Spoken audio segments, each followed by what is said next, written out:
Let me welcome all of you to this historic brick-breaking ceremony.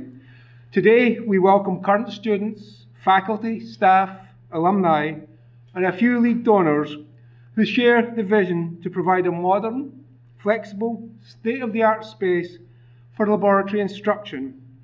B103, close to where we are, was actually built in the 1950s, was last renovated 30 years ago, and was actually my favourite space to take people to show how we needed to renovate spaces in engineering. So I'm going to have to find a new space now.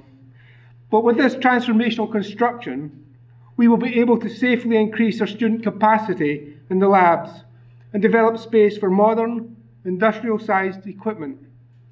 Current conditions of the lab spaces create a bottleneck for students in terms of course scheduling and time to degree. Increased capacity means removing this bottleneck. Technologically advanced equipment will offer new and innovative skills that our students can apply in the workforce. While the College of Engineering has invested in this renovation, we rely on the generosity and commitment of our donors to make a visionary renovation such as this happen. We are grateful to our donors present here, who you'll meet shortly, who are helping prepare our next generation of chemical engineers.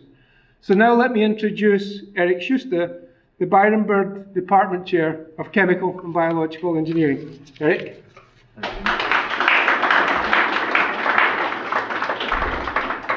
So thank you, Ian. It's been great to partner with the college on this seminal project. During COVID, our faculty created innovative kits that were sent to our students to help them continue their coursework. In fact, a replica of this box is on display at the open house in the Mechanical Engineering building as we speak. But what we learned through COVID is that hands-on instruction is absolutely irreplaceable. In addition to lab electives, our CBE undergraduates enroll in at least 3 laboratory classes: CBE 324, Transport Phenomena Laboratory; CBE 470, Process Control and Dynamics; and CBE 424, Operations and Process Laboratory, best known to those of us who have gone through it as Summer Lab.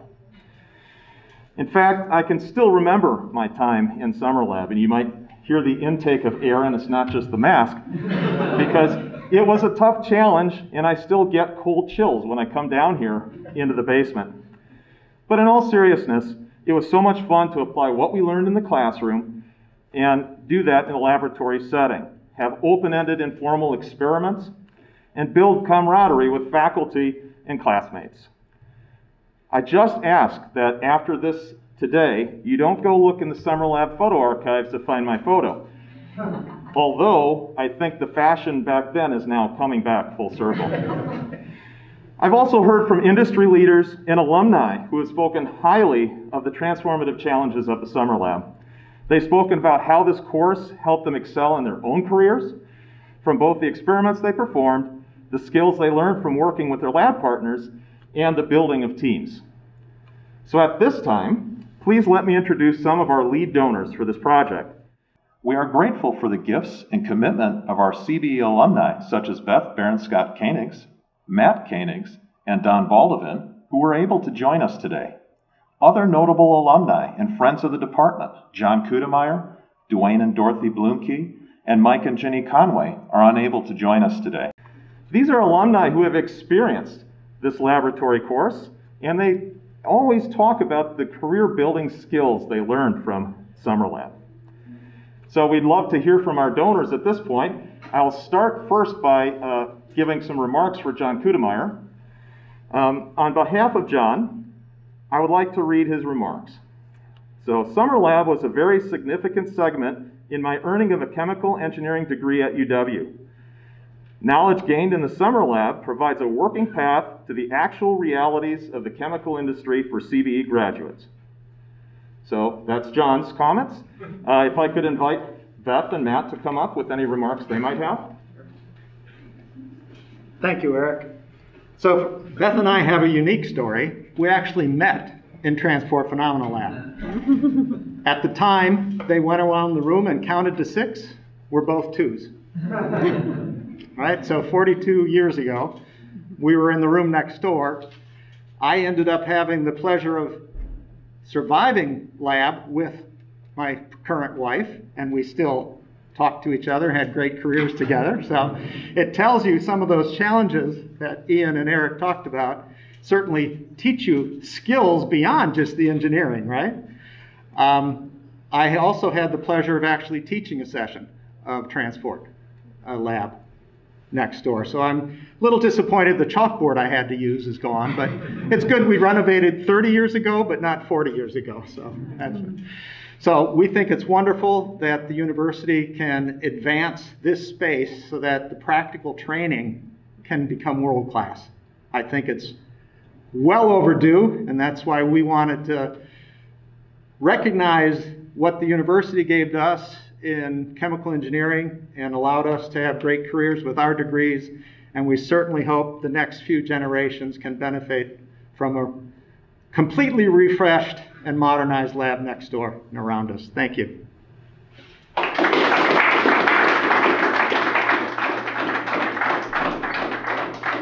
And Don, if you'd like to share some remarks. I'll keep this brief, but there are a few points I'd like to make. Joseph Schumpeter, the Austrian economist, popularized the term and concept of creative destruction. And that's about what we're about to engage in today. Destruction of the 7-decade-old lab, which has served its purpose in educating undergraduate engineers. But an important part of this project is expansion. And aside from retaining the quality of the undergraduates for which Wisconsin is known, there's a quantity issue to the equation. Most of us know that we have a deficit in the supply-demand balance of chemical and biological engineers. And the University of Wisconsin has an obligation and a duty to help solve that problem by expanding undergraduate enrollment of engineers. Of course, part of the equation, you just can't have facilities. You also have to have faculty.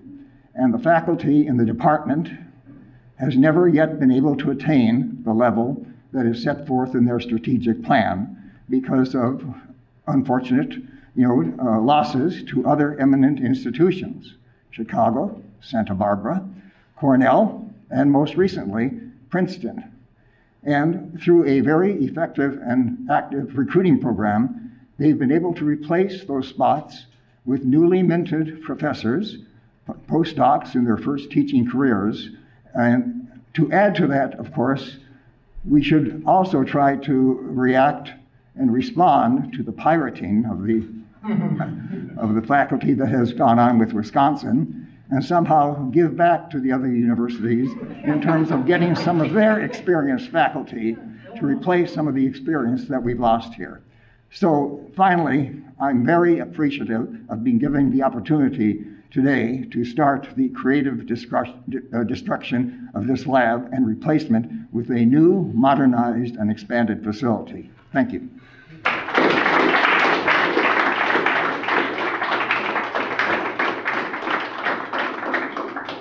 So before we get to the main event, this red square over here, I wanted to mention that summer lab is often referred to as boot camp.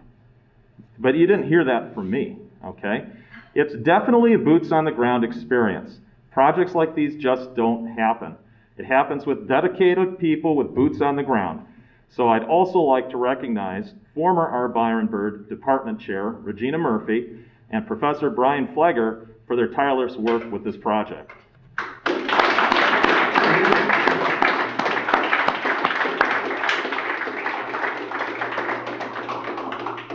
Okay, so let's break some bricks.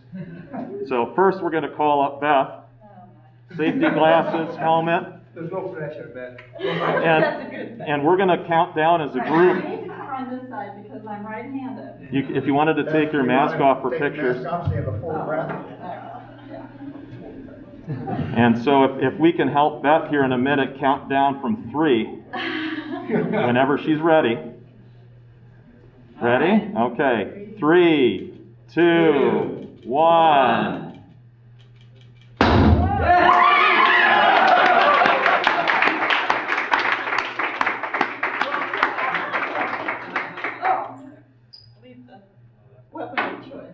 The paint comes off. So I was thinking, I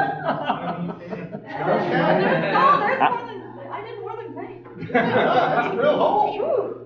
I was thinking Matt could swing both hammers, but I guess one is enough. All Go with right, one. you ready? Ready. All right, 3, 2, 1.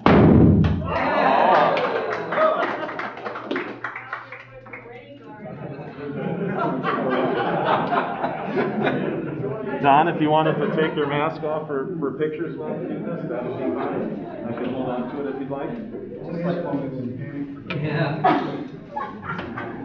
More successful. Okay. All right, here we go, Don. 3, 2, 1.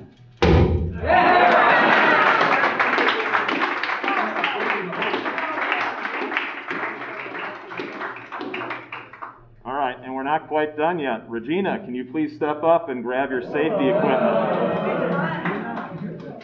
That striped one is a little lighter. Oh, come on. You have to have your safety equipment. Safety first. Enough of that part. No one Jesse athlete. Nope. No, No one wants Jesse athlete. All right, here we go. 3, 2, 1.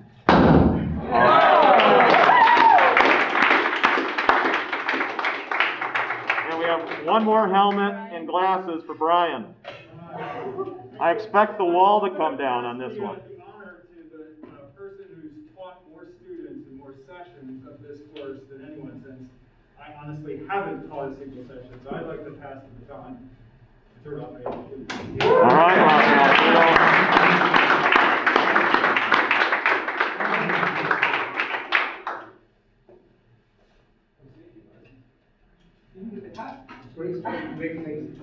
Oh, well, let's see. No pressure. All right. All right, go get him. All right, you ready? 3, 2, 1.